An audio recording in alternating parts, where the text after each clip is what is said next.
šiuo metu randamės technologinių rengimų laboratorijoje. Paskaitos tema būtų mechaninis apdirbimas skaitmeninio programinio valdymo įrenginiais.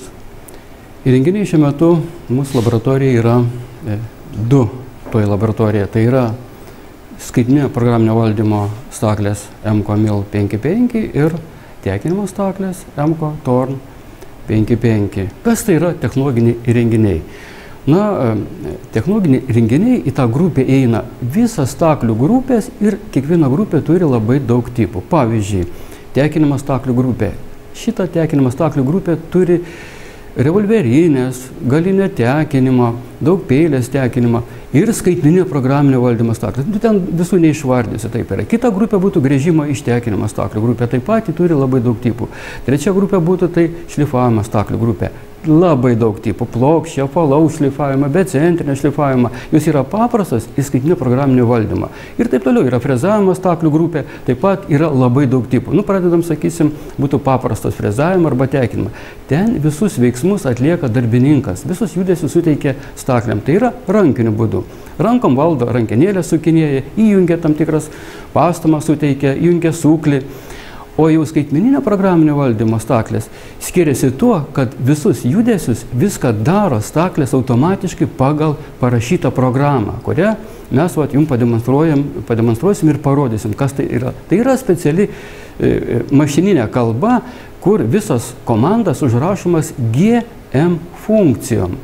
Ir naudojami technologiniai operatoriai, tai yra įrankiai, suklės sukamisi dažniai nustatomi, pastomas ir taip toliau. Tai va, šitai vietai šiuo metu visur, kur nauja gamyba, kur šiuolaikinės technologijas, visur vyrauja būtent skaitmeninio programinio valdymo įrenginiai. Ir reikia suprasti, ne tai, kad yra vien tik tai metalo pjovimo įrenginiai, gali būti robotizuoti įrenginiai, suvirinimo įrenginiai, vandenį pjaustomi įrenginiai, lakštinį plieną pjausto vandeniu, taip, ne? Tai va, ten taip pat vyrauja ta pati mašininė kalba ir aprašomi visas komandas arba tos komandinės eilutės, ką staklėm daryti, GM funkcijom. Angliškai G funkcija, preparatory functions, vadinasi paruošiamoji funkcija, arba perjungimo komandos, M funkcija, miscellaneous function, paprastoji funkcija, arba poslinkio komandos. Tai va, toks skirtumas būtų tarp paprastų technologinių renginių ir skaitmeninio programinio valdymo renginių. Jeigu naudosit specialią braižymo programą SolidWorks, sakysim, tai ten jau studentai pas mus daro tos darbus, jie būtent projektuoja kokį tai mazgą, tą mazgą išbando, sakysim, virtualioje aplinkoje ir tos detalės atskiras mes puikiai galim pagaminti. Ne tik tai dvimatė aplinkoje, bet trimatė aplinkoje. Mes vadinam profesionalai 2D arba 3D, angliškai. 3-dimensional. Tai va, tai naudojant trimatę aplinką, mes pirmiausia, naudojant specialią programinę įrangą, pasitikrinam trimatę aplinkoje, toliau įsitikinam, ar nekliūva kur nors įrankis, kad nenulaužtum, kad nebūtų recidyvų, taip vadinamų. Ir tuomet, kai pasitikrinę, kad dirba trimatė aplinkoje, 3D, taip, tada mes jau generuojam programą, nuspaudus tam tikrą mygtuką post ir iš karto išmeta programą automatiškai. Ta programa belieka įgyvose staklėse, taip pat pasitikrinam, čia pademonstruosim grafinis vaizdas, ar visos komandinės eilutės klauso, pavyzdžiui, gal postprocesorius ko tai net pažįsta, kokios tai raidės, galbūt reikalinga kokia tai korekcija. Pasitikrinam realiuose staklėse, taip pat grafiniam vaizde, dvimatė arba trimatės vaizdas, čia parodysim, pademonstruosim, ir tik tada įsitikinę, jeigu gerai dirba, paleidžiam, dirba staklės. Būna, nedirba. Neprieina įrankis, arba įrankis atsimuša į trikumštelių griebtuvą, be abejonės sulaužysi įrankį. Tada reikia koreguoti, iš naujo grįžti į pirminį variantą, reiškia prie brėžinių, į režiminės kortelės reikia peržiūrėti, nulius ten neteisingai galbūt užpildyta klaidų yra, ir tada koreguojam programą ir vėl taip pat iš naujo kartuojam. Taip daro visi gamybininkai. Pirma detalė, gamybininkai visada gamina ne iš metalo, gamina iš plasmasės arba iš medžio, kad pasitikrinti matmenis, kad nelaužyti įrankius, ir kai tada pasitikrina matmenis, pavyzdžiui, valtelės, laivas, kuris plaukia, to variklio tas tos mentelės, tas raiktas. Pabandyk pagaminti iš karto metale. Tai prilaužysi ten, sugadins įrankį. Pirmiausia daro iš plasmasės, po to matuoja visus matmenis, tikrina pagal brėžinį, ar atitinka. Jeigu netitinka, koreguoja. Galbūt ten pašilo, galbūt aušinimo nebuvo. Pakoreguoja ir tik tada metalė daro? Paprastai daro 2-3 detalės bandomas, taip vadinamas. Medis, plasmasė, o po to tik tai metalinė. Ir kur tik tai paprastas detalės, kur įsitikinę operatoriai, darbininkai, kurie aptarnauja CNC stakles, tai jie vadinasi operatoriai. Jie tada jau nesudėtingas detalės iš karto daro, bet kur sudėtingas, trimatė aplinkoje, sudėtingi paviršiai, tai be abejonės daro pirmą bandomą detalę. Po to pakoregavę jau rimtai daro metale. O kur šitos technologijos, tokios staklės, tarkim, kur labiausiai pramonė yra, kur labiausiai paplitę? Viena iš stambiausių įmonių Šiauliuose tai yra uždaraktinė bendrovė Kalvis. Kalvis gamina, užsieniečiam atlieka, vokiečiam, norvegam atlieka užsakymus. Na, pavyzdžiui, norvegam dabar šiuo metu gamina ekstruderį, tokį įrenginį spausti plasmasę. Taip? Gamina, nu, aišku, jau pats pavadinimas sako, tai yra šildymo katilus gamina. Toliau Salda gamina vėdinimo, aušinimo sistemo elementus. Koordinatė remontuoja labai sudėtingus įrenginius, sakykime, būtų kelimo įrenginių, kranų, hidraulinius cilindrus, mašinų tiltus remontuoja, variklius, nu labai, bet ten individuali gamyba. Kalvis jau yra serinė gamyba, tai yra gamina katilus ir atlieka, sakysim, vokiečių detalės veža iš Vokietijos, jie ten grubų apdirbimą daro. Na, va, tos pagrindinės įmonės būtų. Aišku, ir Baltic Vairas, be abejonės, labai jau rimta įmonė Šiauliuose. Šiandien mes jau iš anksto turim nusibraižę, studentai padarė brėžinius namuose ir dabar aš jiem dar kartą noriu priminti, kokią programinę įrangą naudosim tam laboratoriniu darbe. Tai yra Mastercam, versija 9.1, kurios šita versija yra instaliuota visuose staklėse mūsų universitete. Štai dabar aš jums dar kartą primenu tuos įrankius, ką jūs turit gauti pagal užduotį konkrečią detalę virtualioje aplinkoje. Mes ją pasitikrinam, ką jūs buvot nubraižę. Tai. Toliau rašom programą, automatiškai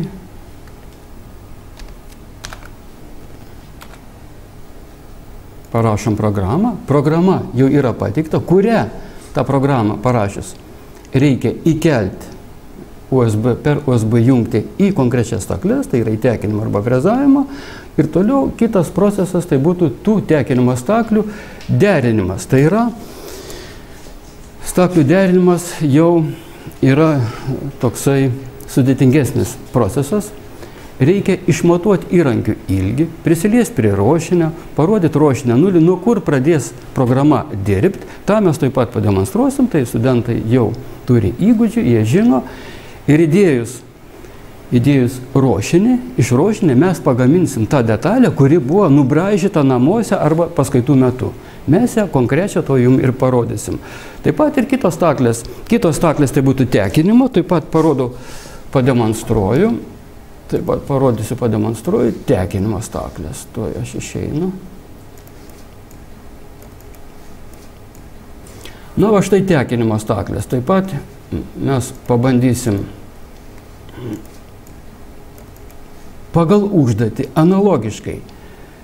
Studentai nubraižo namuose konkrečią detalę, užduotys yra skirtingos, galima su AutoCAD, SolidWorks arba čia atėjus paskaitų metu naudotis tais įrankiais. Jie įrankiai paprasti, analogiški AutoCAD arba SolidWorks. Tik tai tiek, kad čia, jeigu kas neturi namuose tos programinės įrangos instaliuotas, galite atlikti universiteto laboratorijai. Ir jau tai detalį taip pat siunčiam, generuojam programą ir tą programą taip pat įkeliam į kitas staklės. Tai yra MKTorn 5.5 ir analogiškas staklės. Taip pat pagaminsim pagal tą brėžinį detalę. Tai mes taip pat gyvai pademonstruosim. Buvau gavęs užduotį, ta prasme, sugalvoti, ką galėčiau išfrezuoti automatinio frezavimo staklėmis. Tai sugalvojau, kad padarysiu Audi ženklą su pavadinimu, ta prasme, nes pats vairuoju Audi automobilį, tai tokia mintis kilo. Pirmas žingsnis, kurį padariau, tai nusibraižiau eskizą lape, ta prasme, o po to jį keliau į AutoCAD programą.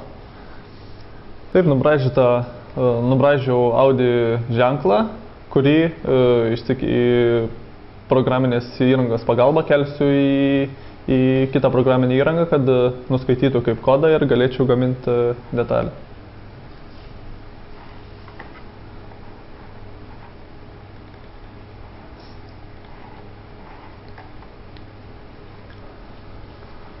Taip, čia matom jau įkeltą mano pagamintą, ta prasme nubraižytą vaizdą į Mastercam programą. Galime pasižiūrėti, ta prasme pradžiai pabandyti, kaip bus atliekama programa, kad iškart įkėlusi stakles jos nebūtų sulaužomos.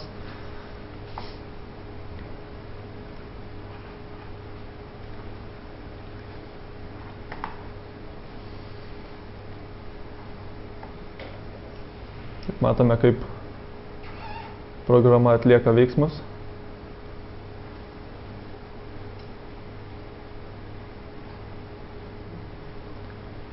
Taip, viskas gavosi gana gerai. Toliau kelsime šią programą į automatinio frezavimo stakles. Turime atpjautą ruošinį, kurį įdėsime į stakles.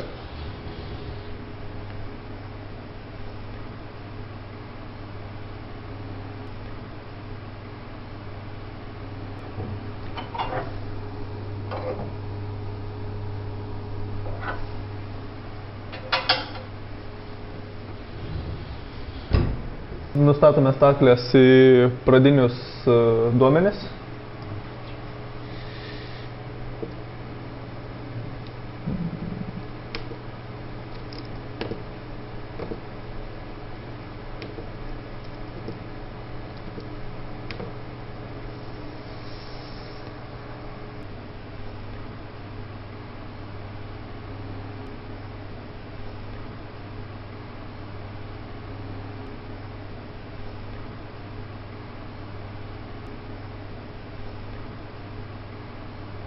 Privedame įrankį prie ruošinio.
Prisilietėme prie ruošinio ir matome koordinates, kurias turime nusirašyti ir po to jas įvesime į stakles, kad jos suprastų, nuo kur reikia pradėti dirbti. Taip, nustatytas koordinates suvesime į stakles.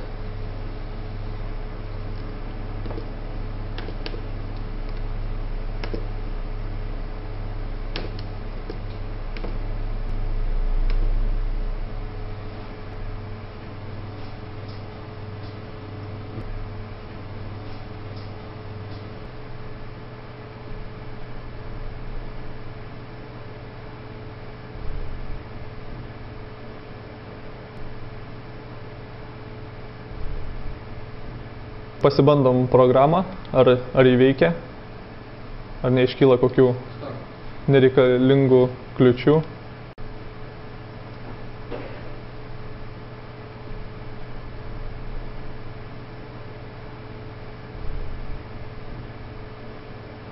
Išbandėme programą virtualioje situacijoje ir mėginsime daryti realų dalyką.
Ne, kad nenulūžtų.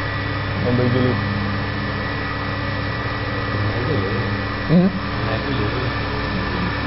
Nu, palygins giliau. Kiek 1 milimetras. Atlikome operaciją ir pažiūrėkime, koks galutinis gaminys gavosi.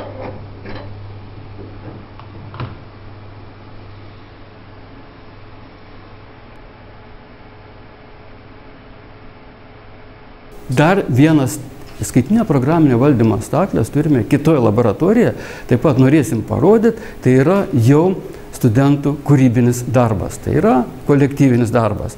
2 studentai, jų pavardas Deividas Kriukas ir Giedrius Bruinis, jauni vaikinukai, prisidėjo prie tų darbų, padarytos savos gamybos, angliškai handmade vadinasi staklės, savos gamybos staklės, jos taip pat funkcionuoja ir dirba, kaip šitas skaitinio programinio valdymo staklės Austrų gamybos čia yra.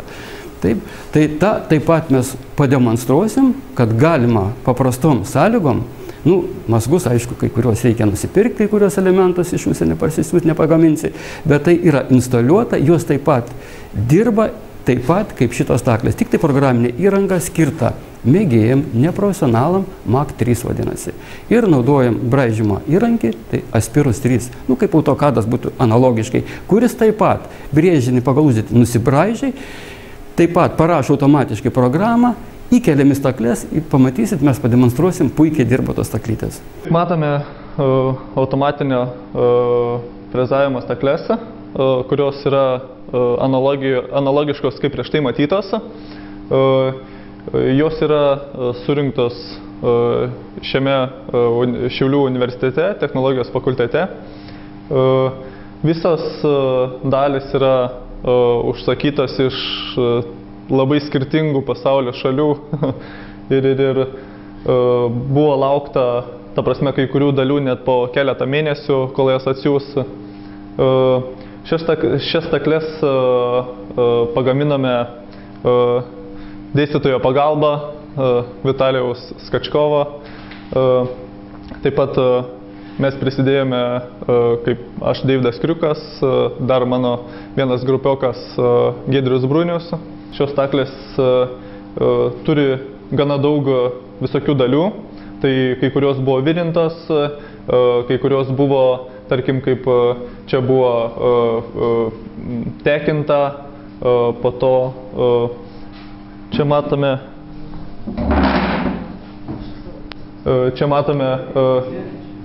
spintelę, kurioje yra operacinė sistema. Taip pat sistema yra Mach 3, kuri įvesta į kompiuterį. Staklės ją atpažįsta. Jos atlieka visiškai tą patį darbą, ką ir atliko prieš tai tos brangiosios staklės gamintas. Ir jos yra turbūt daug kartų pigesnės. Stipriai pigesnės, gal daugiau nei 10 kartų. Dabar pamėginsime padaryti tokį pat brėžinį kaip ir anomis staklėmis ir pažiūrėsime, ar jos taip pat gerai veikia.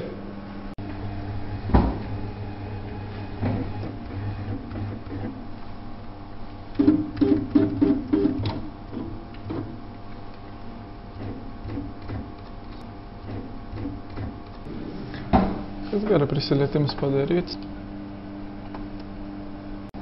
Turėtų pradėti.